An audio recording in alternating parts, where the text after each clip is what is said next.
할렐루야. 네, 한 주간 평안하셨죠? 잘 지내셨죠? 네, 감사합니다. 2022년도 송구영신예배 2021년부터 2022년까지 송구영신예배 드린 게 엊그제 같은데 벌써 9일이 지났네요. 참 시간이 빨라요. 그렇죠? 2021년 MBC 방송연예대상 올해의 예능인상을 수상한 사람이 혹시 누구인지 아십니까? 올해의 예능인상 이영자 씨가 받았습니다. 그런데 2018년도에도 MBC와 KBS 방송연예대상 대상을 누가 받았냐면 이영자 씨가 받았어요. 그녀는 연예인 도전 시험에 8번 도전해서 8번 떨어졌다고 합니다. 그런데 대상이 발표되면서 많은 눈물을 막 흘리면서 수상 소감으로 제일 먼저 이렇게 이야기했습니다. 오늘이 있기까지 제 삶의 기둥이 되어주신 하나님께 감사드립니다. 공중파 방송에서 하나님의 이름을 거침없이 높여드렸어요. 내가 이렇게 된 것은 하나님의 은혜였다고, 나를 도와주신 분이 하나님이시라고 노래했습니다. 그녀가 그런 위치에 올라가기까지 얼마나 여러분 피나는 노력을 했을까요? 그러나 자기의 노력보다 그 인간의 노력을 뛰어넘는 하나님의 도움이 있었다는 것을 고백했습니다. 우리 사랑하는 광일교회 성도님들도 2022년 마지막 그 송구 영신 예배 드릴 때 우리의 각자에게 베풀어 주신 그 하나님의 은혜를 높이고 찬양할 수 있기를 주님의 이름으로 소망합니다. 뿐만 아니라 우리 인생 마지막 그날에 정말 내 인생 되돌아보니 하나님의 도움이 없었다면 아무것도 아닙니다. 하나님의 은혜가 절대적으로 중요했습니다. 이렇게 하나님을 노래할 수 있는 우리의 인생이 될 수 있기를 축복합니다. 2022년 중소기업인들이요, 올해의 사자성어를 발표했는데 무엇인 줄 아세요? 해마다 새해가 되면 우리나라의 교수들, 대학의 교수들이 교수신문에서 올해의 사자성어를 발표하는데 중소기업인들도 올해의 사자성어를 발표했어요. 중력이산이라는 사자성어가 있습니다. 무슨 뜻이냐면 많은 사람이 힘을 합하면 산을 옮길 수 있다라는 뜻이죠. 그러니까 이 말뜻 속에는 무엇이 내포되어 있습니까? 어려움과 위기가 있다는 것. 급격한 변화와 위기 속에서 서로 마음을 합하여 새로운 기회를 만들자는 내용인데 많은 어려움과 위기가 있다는 것을 전제로 하고 있는 내용이에요. 여기서 말하는 이 산은 어떤 큰 문제, 어려움을 말하고 있는 것이죠. 제가 신문 사설과 칼럼을 보는데요, 서울대 국가미래전략 원장이라는 분이 이런 내용의 글을 썼습니다. 2022년도에도 어떠한 상황이 올지 예측될 수 없다는 내용이었어요. 그 이유는 우리 한반도는 미국과 중국의 틈바구니 속에 있는 나라이기 때문에 이 두 나라의 상황에 따라서 한반도는 심한 영향을 받을 수밖에 없다는 겁니다. 그런데 미국은 현재 경제 양극화로 제도가 균열할 조짐을 보이고 있고, 지금 현재 미국은 대공황 직전 혹은 제2차 세계대전이 발발하기 전과 비슷한 수준의 양극화가 진행되었다고 분석했어요. 중국은요, 정치와 경제의 모순이 너무 심각하다고 합니다. 중국 시진핑의 수직적인 독재와 수평적인 자본주의 제도가 계속해서 충돌하고 있다고 분석을 하고 있어요. 그래서 이 세계의 패권을 쥐고 있는 두 나라가 모두 지금 내부적으로 심한 몸살을 앓고 있기 때문에, 거기다가 이 두 거대 나라가 서로 대립하고 있는 상황이기 때문에 한반도의 앞을 내다볼 수 없는 불확실성이 크다고 이야기하는 내용을 읽어보았습니다. 그러면서 또 다른 칼럼을 보니까 국내적으로는 코로나 변이의 확산세를 얼마나 효과적으로 통제할 수 있느냐, 그리고 20대 대통령 선거가 경제 성장세를 결정 지을 것이라고 하면서 국민들이 안심하고 일상을 회복하는 한 해가 되기를 기원해 본다는 그런 내용이었습니다. 그러니까 전문가들도 지금 무엇이라고 말하고 있는 겁니까? 한마디로 말하면 올해 만만치 않다는 거예요. 올해도 급격한 변화와 위기 상황이 돌발될 수 있다. 그것을 다 지금 예측하면서 올해가 무슨 해라고 합니까? 무슨 해라고 하시죠? 네. 흑호? 네. 그래서 흑호의 기운이 뭐 우리나라를 감싸주고 도와주기를 바란다. 이런 내용들이 많던데요. 네. 마지막 부분은 좀 마음에 안 들더라고요. 하나님이 도와주셔야지 뭐 호랑이가 우리를 도와줍니까? 아무튼 소위 전문가라 하는 사람들도 우리나라 만만치 않다는 거예요. 지금 상황이. 그런데 본문의 시인도요, 지금 힘들고 어려운 상황 속에서 고백을 하는 거예요. 내가 산을 향하여 눈을 돌리라. 나의 도움이 어디서 올까? 질문을 던지면서 도움을 간절히 갈망하고 있습니다. 그런데 산을 향하여 눈을 들겠다 이렇게 말합니다. 여기서 말하는 산은 예루살렘 성전이 있는 시온산을 말합니다. 이스라엘 백성들은 3대 절기에 그들이 어디에 살았든지 상관하지 않고 반드시 예루살렘으로 올라가야 했습니다. 그래서 저 북쪽 끝에 단에 살고 있든지 아니면 저 최남단 남쪽 끝 브엘세바에 살고 있든지 예루살렘에 있는 성전에 가서 반드시 하나님께서 절기를 지키도록 명령을 하셨어요. 그래서 이 시의 표제가 여러분 어떻게 되어 있습니까? 성전에 올라가는 노래라고 되어 있는 것을 볼 수 있어요. 예루살렘 성전이 있는 저 시온산을 향하여서 순례의 길을 떠나면서 예루살렘 성전을 향하여 올라가면서 부르는 노래였다는 거예요.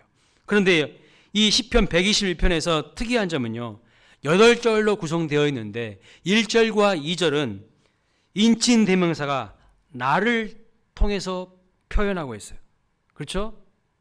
그런데 3절부터 8절은 2인칭 대명사 너를 통해서 표현하고 있습니다. 그래서 이 시편은요, 예루살렘 성전을 향하여서 올라가는 그 순례의 길에서 부모와 자녀가 대화의 형식으로 주고받는 그런 노래입니다. 그리고 예루살렘 성전에 마침내 도달한 하나님의 백성들과 그 성전을 지키고 있는 제사장들이 또한 그 성전 안에서 서로 주거니 받거니 하다 하면서 부르는 노래가 오늘 본문 말씀이라는 겁니다. 자, 본문 1절과 2절은요, 우리가 서로 저기 저 먼 예루살렘 성전을 향하여서 순례의 길을 걸어갈 때 두렵고 불안하지만 결국 하나님께서 그 모든 인생의 여정을 도와주시는 분이라는 믿음의 고백을 하고 있어요. 그리고 이 3절부터 8절까지는 지켜주신다는 표현을 6번이나 지금 반복하고 있는 것을 볼 수 있습니다. 즉 하나님께서 지켜주시기 때문에 담대하게 예루살렘을 향하여서 순례의 길을 떠날 수 있다는 것을 고백하고 있습니다. 자, 시인이 된 순례자들은 노래합니다. 내가 산을 향하여 눈을 들리라. 우리도 인생을 살아가면서 힘들고 어려운 그 순간순간마다 정말 도움을 받을 수 있는 대상을 찾습니다. 그래서 시인도 그 도움이 되는 대상인 산을 향하여 눈을 들겠다고 지금 이야기를 하고 있어요.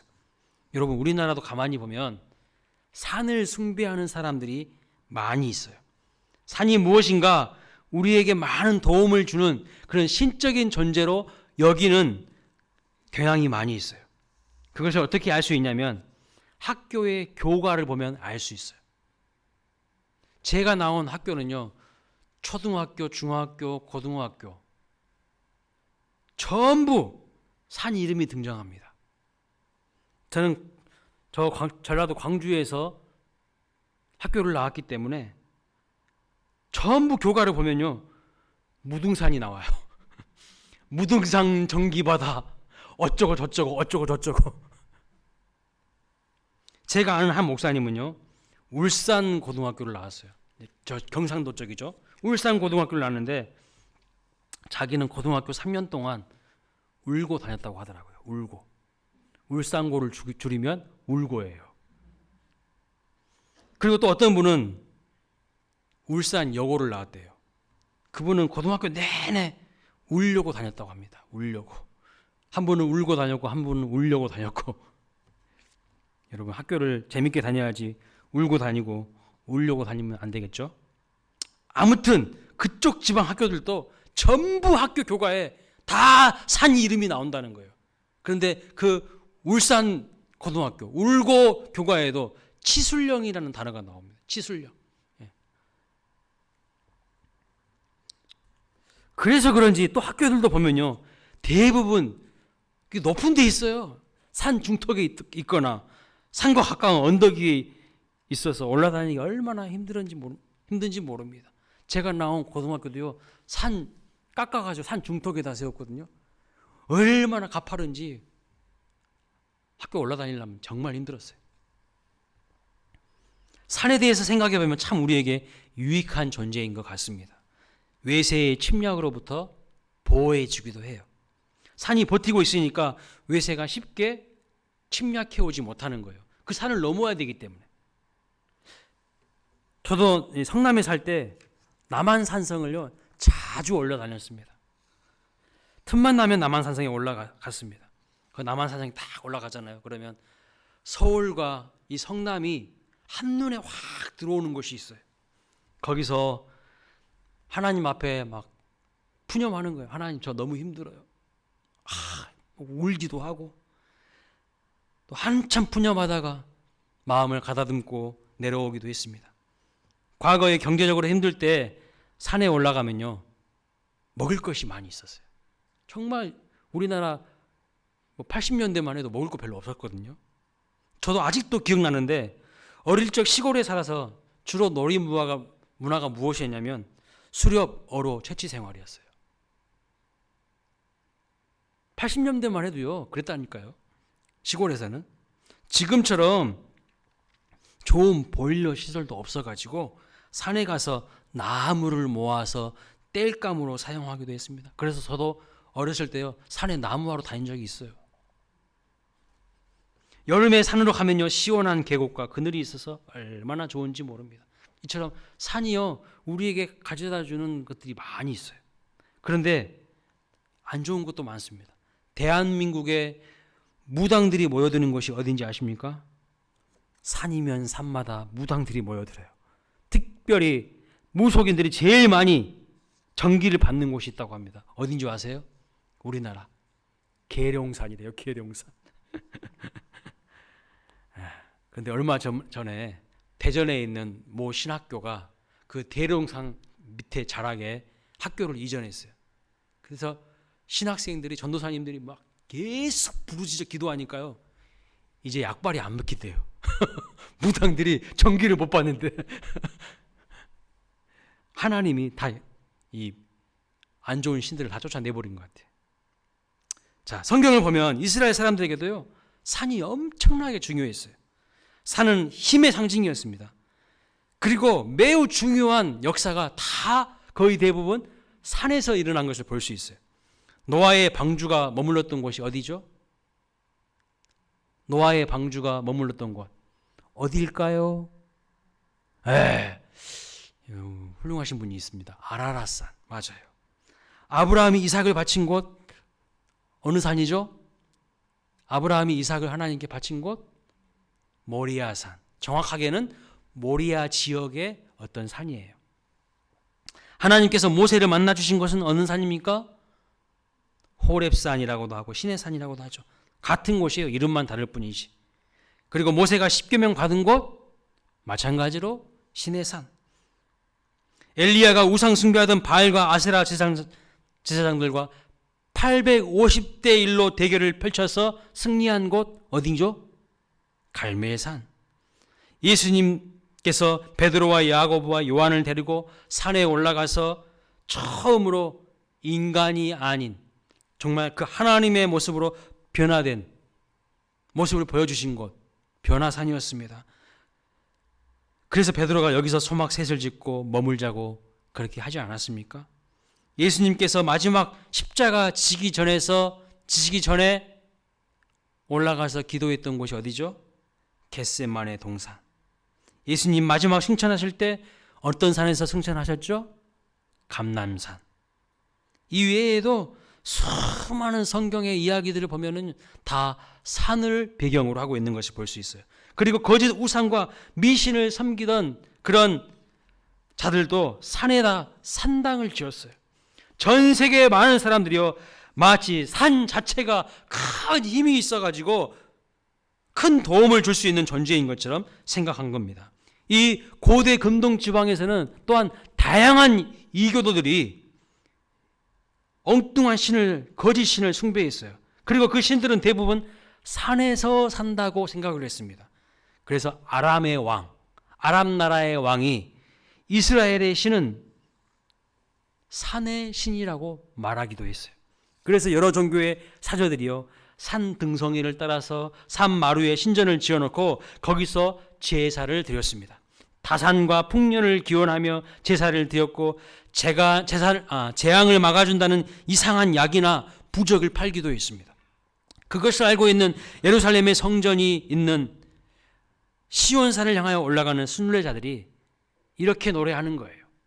어떻게 해요?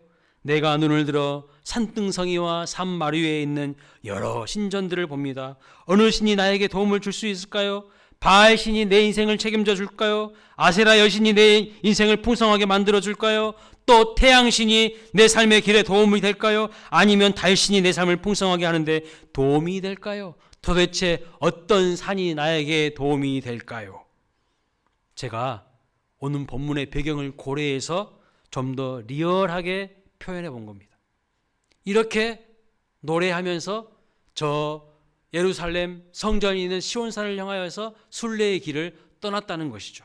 지금 이스라엘 백성들은 예루살렘 성전이 있는 그곳 시온산까지 순례의 길을 가고 있어요. 그동안 수고해서 열심히 모았던 돈을 챙깁니다. 왜요? 성전에 가서 하나님 앞에 드릴 양을 사든지 염소를 사든지 비둘기를 사든지 소를 사든지 짐승을 사기 위해서, 그 희생 제물을 사기 위해서 번 돈을 개나리 보찜에 넣고 긴 여행길을 걸어가야 하기 때문에 여분의 신발을 챙기고 또 물 한 통을 챙깁니다. 그리고 여러 사람들이 모여서 필그림 순례의 길을 두벅두벅 떠납니다. 여러 달이 걸릴 때도 있습니다. 낮에 더위와 밤에 추위와 싸워야 됩니다. 돈을 가지고 있다는 것을 어떻게 기가 막히게 알고 쳐들어오는 도둑대와 강도들과 싸워야 될 때도 있습니다. 그 먼 길을 걸어오는데 갑자기 눈앞에 꿈에 그리던 예루살렘 성전이 있는 시온산이 보이니까 가슴이 두근두근 막 뛰기 시작하는 거예요. 드디어 이제 조금만 가면 되는구나, 드디어 이제 보이는구나 하면서 시온산을 바라보는 것입니다. 그러면서 이렇게 찬양하는 거예요. 어떻게 해요? 순례자의 노래 한번 같이 불러보겠습니다.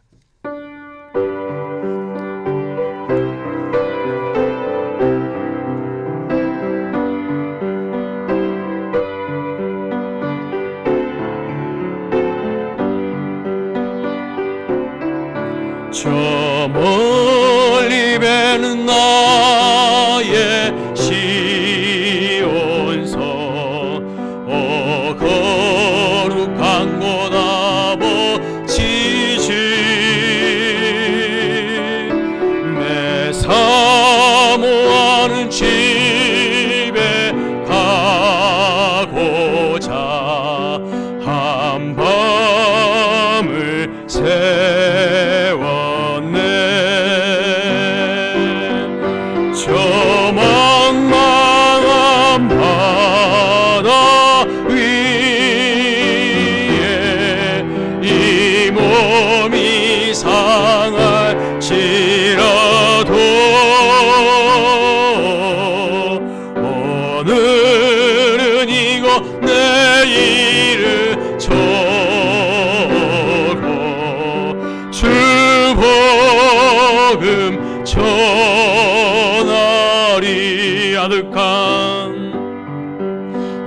아득한 나의 발길 다가고 저 동산에서 편히 쉴 때 내 고생하는 모든 일들을 주께서 아시리. 빈들이 나 사망에서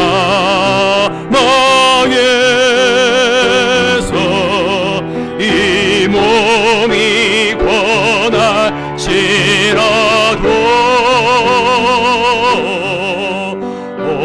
내 주 예수 날 사랑하사 날 지켜 주시리.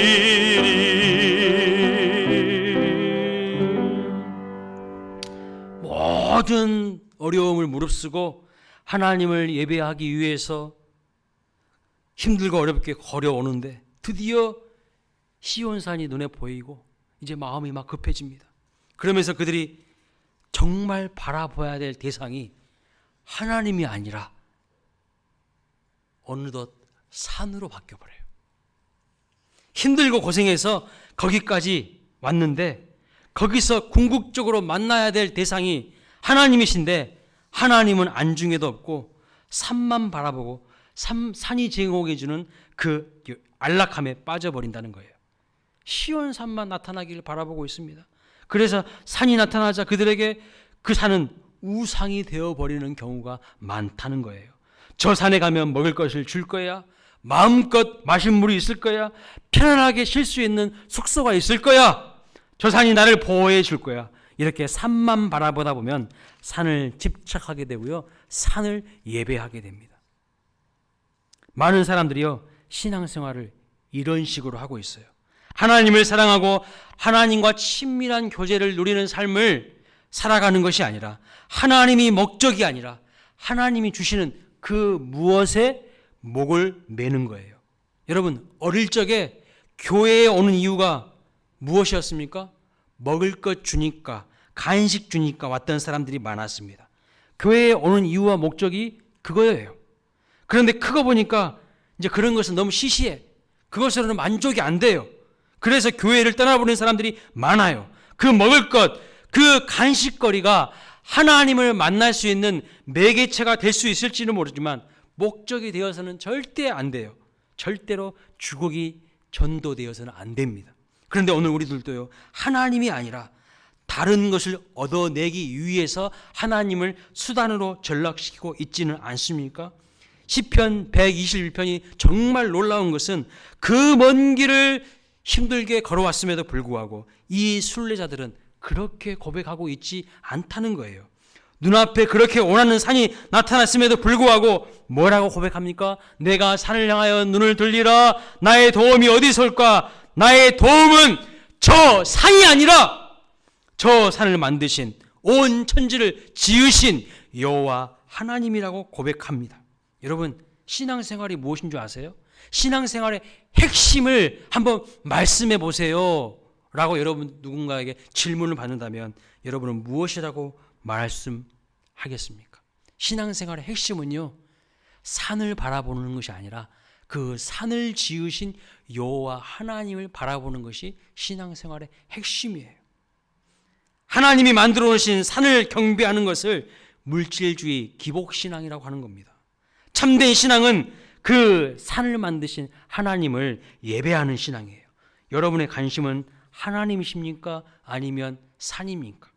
여기서 말하는 산은 하나님보다 더 내가 의지하고 있는 것, 더 바라보고 있는 것, 더 좋아하는 것, 그 모든 것을 가리켜서 산이라고 말하고 있는 거예요. 그것이 바로 우상이에요.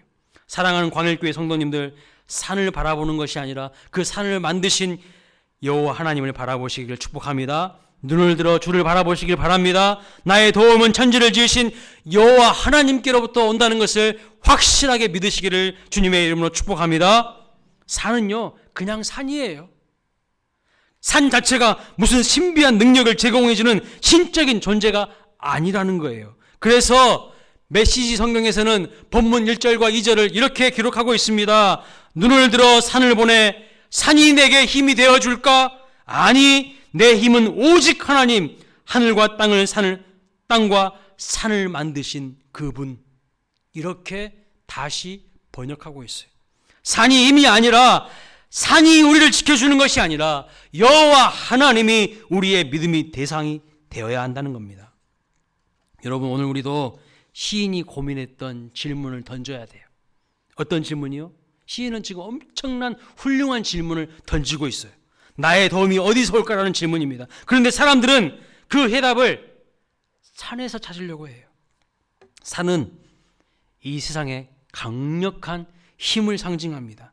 그래서 많은 지식인들은 이데올로기, 지식의 산에서 답을 얻으려고 합니다. 그리고 대부분의 현대인들은 이 땅에서 뭐니 해도 머니가 최고야, 돈이라는 만몬 우상을 산으로 숭배하고 있는 경향이 허다합니다. 돈을 다스리는 것이 아니라 돈의 노예가 되어서 질질 돈에 좌지우지되어 끌려가는 인생들이 얼마나 많은지 몰라요.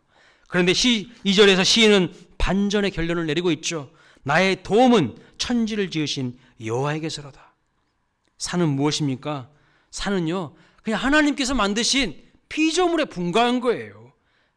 우리가 바라봐야 할 분은 바로 피조물을 지으신 여호와 하나님이어야 합니다. 다시 말씀드리면 산을 만드신 창조주 하나님께 답이 있다는 거예요. 피조물에게는요, 답이 없어요. 그래서 피조물에게서 진정한 도움을 얻을 수가 없다는 겁니다. 예수님이 여러분 어디에서 태어나셨죠?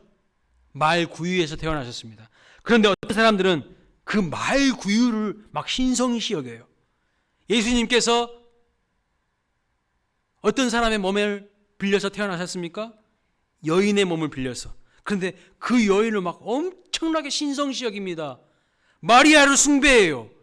이것이 바로 카톨릭에서 하는 큰 실수예요.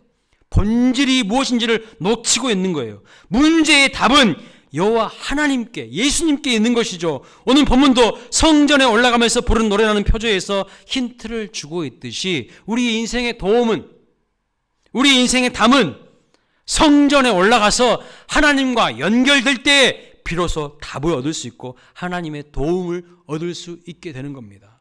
오늘 본문에서 가장 많이 반복적으로 등장하는 동사는요, 지키다라는 동사예요. 무려 6번 반복해서 나옵니다.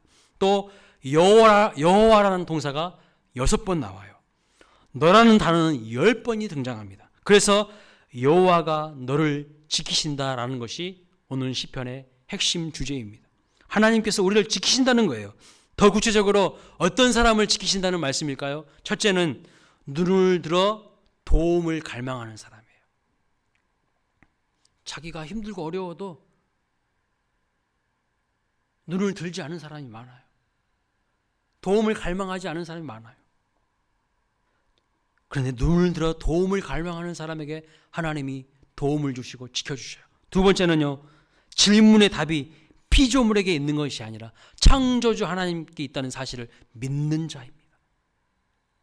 오늘 시인은 산이 아니라 여호와 하나님이다, 산이 아니라 하나님이라고 고백하고 있어요. 세 번째는요, 하나님께서 우리를 지키시는 분이심을 믿는 자예요.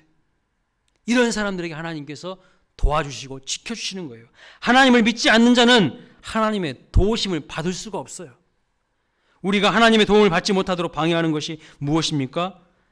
하나님이 우리를 지키시고 보호하기를 원하시지만 하나님의 그 보호하심 안에 안정감을 누리지 못하고 불안하고 걱정하고 염려하는 것은 무엇 때문일까요? 바로 불신 때문이에요. 불신. 어느 청년이 열차 안 냉동칸에 들어갔다가 문이 닫혀서 어려움에 처하게 되었습니다. 아무리 소리를 질러도 밖에서 안 들립니다. 큰일 났다, 이제 죽겠구나 생각했습니다. 그리고 차가워져 가는 자신의 몸을 느끼기 시작했어요. 알루미늄으로 된 냉동칸 벽에 글을 적습니다. 피가 마르는 것 같다. 몸이 차가워져 간다. 이제는 더 이상 견딜 수가 없다. 아, 이렇게 죽어가는 것이구나. 이렇게 글을 적어 놓았습니다. 그리고 얼마 후에 그 냉동칸을 열어보니 그 청년이 적어 놓은 글대로 한쪽 구석에서 사늘한 시신이 되어서 죽어 있는 것이었어요. 그런데 더욱 놀라운 것은 무엇인지 아세요? 그 냉동칸은 한 달 전부터 고장이 나서 작동이 되지 않았다는 겁니다. 그리고 위쪽 한쪽 기통이가 뚫려 있어서 항상 공기가 유입이 되고 있었다는 거예요. 그런데 그 고장난 냉동칸에 갇혔다는 그 공포와 그 느낌이 그 청년을 죽음으로 몰아간 거예요. 인간은요, 아직도 일어나지 않는 그 일을 미리 걱정해서 막 안절부절하지 못합니다. 하나님의 지키심과 보호하심을 누리지 못하도록 하는 가장 큰 장애는 어떤 외부적인 재앙과 사건이 아니에요. 작은 일도 이거 큰일 났네 하면서 두려워 떨면 그것이 큰일이 되고 화가 되는 거예요. 오늘 우리가 어떻게 살고 있는지를 한번 점검해 보십시오. 그래서 유진 피터스는 이렇게 말했습니다. 바다에 있는 모든 물로도 작은 배 하나를 침몰시킬 수 없다. 그 배 안에 물이 들어가기 전까지는. 마찬가지로 이 세상에 당하는 어떤 일도 우리를 흔들 수 없다. 그것이 우리의 내면 깊숙이 침투하기 전까지는. 우리가 하나님의 도우심을 누리지 못하고 하나님의 그 지키시는 보호하심 안에 살아가지 못하는 이유는 낙심과 절망과 두려움 때문입니다. 그것은 결국 하나님께서 나를 지키시는 분이라는 것을 신뢰하지 못하기 때문이에요. 나를 도우시는 분이 여호와 하나님이심을 믿지 못하기 때문에 능력이 나타나지 않는 거예요. 불신이 우리를 작고 초라한 존재로 얽어매는 거예요. 그러나 만군의 여호와 온 우주 만물을 지으신 하나님이 나의 하나님이라는 것을 믿는 사람은요, 거침이 없어요. 담대합니다. 불안하지 않습니다. 코로나19 때문에 쫄지 않습니다. 마가복음 4장 35절부터 41절을 보시면 예수님과 제자들이 한 배를 탔어요. 그런데 큰 광풍이 일어납니다. 그래서요, 제자들이 막 두려워해요. 어찌할 바를 몰라 합니다. 안절부절합니다. 다 죽게 생겼어. 그때 예수님께서 제자들에게 하신 말씀이 무엇입니까? 마가복음 4장 40절 말씀 같이 읽어보겠습니다. 시작. 이에 제자들에게 이르시되 어찌하여 이렇게 무서워하느냐? 너희가 어찌 믿음이 없느냐 하시니 그들의 불신을 지적하고 계시는 거예요. 두려워 떠는 이유는 지금 예수님이 함께 하심에도 불구하고 같은 배에 있음에도 불구하고 주님의 능력을 모르는 무지한 불신덩어리, 그 제자들의 믿음을 주님이 지적하시는 거예요. 재앙이나 광풍이나 어떤 사건이 우리를 두렵게 하는 것이 절대 아닙니다. 그 재앙 때문에 하나님을 잃어버리는 것이 더 큰 재앙이에요. 그 재앙 때문에 우리의 믿음의 시선을 하나님을 바라보지 않는 것, 그것이 더 큰 문제라는 거예요. 진정한 재앙은 하나님을 잊고 그분을 떠나 사는 것, 환경의 상황에 코를 박고 사는 것, 그러니까 능력이 없는 삶을 살아가는 거죠. 예수님과 한 배를 타서도 그 예수님이 누구신지를 모르기 때문에 그 광풍만 바라보면서 두려워 벌벌 떠는 거죠. 예수님이 어떤 분이십니까? 온 우주 만물의 주인이신데 그 예수님과 한 배에 있으면서도 두려워 떨고 있어요. 이것이 오늘 우리의 모습은 아닌지 점검하셔야 된다는 거예요. 하나님은요, 하나님을 믿는 자를 반드시 지켜주십니다. 어려운 가운데서도, 환난 가운데서도 반드시 하나님은 눈동자처럼 지켜주십니다. 여러분, 출애굽기 말씀을 보시면 하나님이 이스라엘 백성들을 출애굽시키기 위해서 10가지 재앙을 내리시잖아요. 엄청난 특이한 현상이 있어요. 성경을 꼼꼼히 자세히 보신 분들은 알 거예요. 그 애굽 지역에 똑같은 재앙이 임했잖아요. 그런데 하나님의 백성이 있는 그 지역은요, 멀쩡해. 털끝 하나 하나님 상하지 않게 만들었어. 그런데 같은 지역에 살고 있어도 저 애굽 사람들은요, 다 죽어나가. 이게 바로 하나님이 하시는 일이에요. 하나님이 지켜주신다는 거예요. 그러면 하나님은 구체적으로 어떻게 지켜주실까요? 오늘 본문 말씀 보십시오. 먼저 우리를 실족하지 않게 지켜주신다는 말씀입니다. 실족이라는 말은 스스로 넘어진다는 말씀입니다. 발을 잘못 디뎌서 넘어진다는 말이에요. 우리가 인생길을 순례할 때 인생 방향을 잃지 않도록 하나님께서 잘못 뛰어 넘어지지 않도록 우리를 지켜주신다는 말씀합니다. 설령 넘어졌다 할지라도 다시 우리가 일어날 수 있도록 도와주십니다. 하나님은 우리가 넘어지지 않도록 졸지도 않고 주무시지도 않고 우리를 지켜주신다고 말씀하고 있습니다. 우리의 우편 그늘이 되어서 우리를 지켜주신다고 말씀하고 있습니다. 낮의 해와 밤의 달도 우리를 상하게 하지 못하도록 하나님께서 우리를 확실하게 붙들고 보호해 주신다고 말씀하고 있습니다. 우리의 영혼과 출입을 영원까지 하나님께서 지켜주신다고 말씀하고 있어요. 사단이 우리를 해하지 못하도록. 안 돼! 그것은 내 거야. 내 사람이야. 하나님이 확실하게 지켜주신다고 우리에게 말씀하고 있어요. 말씀을 마칩니다. 요즘 인생의 어두운 고난의 터널을 지나고 계시는 분들이 많이 계실 겁니다. 사는 것이 아마 죽는 것만 못하는 분도 계실지 모르겠습니다. 모든 것을 포기하고 싶은 분도 있을 겁니다. 그러나 힘들고 어려운 재난 같은 그 상황 속에 함몰되지 마시고 눈을 들어서 천지를 지으신 여호와 하나님을 믿음으로 바라보시기를 축복합니다. 우리를 도울 수 없는 인생과 세상의 것을 의지하지 마시고 참으로 우리를 도와주시는 하나님을 믿으시기를 바랍니다. 반드시 우리를 지키시는 그 하나님의 큰 선을 경험함으로 시편 121편의 그 고백이 진정한 우리의 고백이 될 수 있기를 주님의 이름으로 축원합니다. 아멘. 다 함께 자리에서 일어나시겠습니다.